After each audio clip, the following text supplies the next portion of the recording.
Hello everyone! So, pag-uusapan natin ngayon is 5 reasons why you need insurance now. As in, now. So, meron na akong nilista na 5 reasons why you need an insurance right now. So, unang-una, enjoy living benefits like regular payouts. Pangalawa, have an extra source of income. Pangatlo, have a source of emergency funds. Number 4, add hospitalization benefits to your plan. And lastly, peace of mind for you and your loved ones. So, di-discuss natin isa-isa. Anong ibig sabihin ng mga yan? Okay, so, unang-una, enjoy living benefits like regular payouts. So, may mga plans sa company namin na nagkakaroon ng regular payouts. Okay?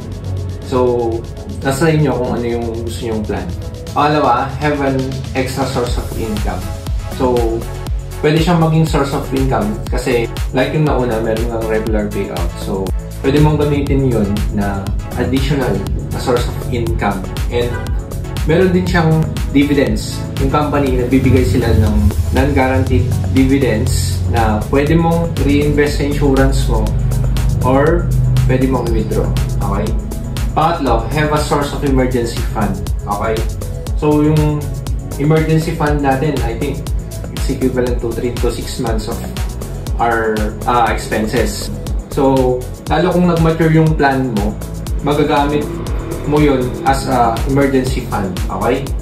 So, pang-apat, add hospitalization benefits to your plan.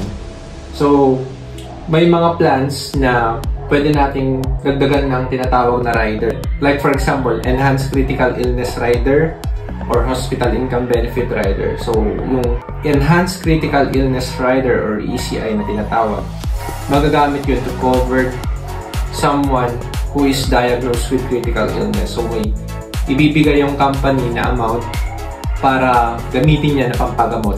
And yung Hospital Income Benefit is a rider na kung saan magagamit mo siya as an allowance pag na-hospital ka. Okay? So, I think pwedeng pinaka-minimum 300 and up. Yung pinaka-maximum is 600 na hospital income benefit. So, up to 1,000 days of confinement. Okay? And then, lastly, peace of mind for you and your loved ones. I think, ito yung pinaka-importante sa lahat. Yung peace of mind for you and your loved ones. Kasi wala nang higit pa dyan eh.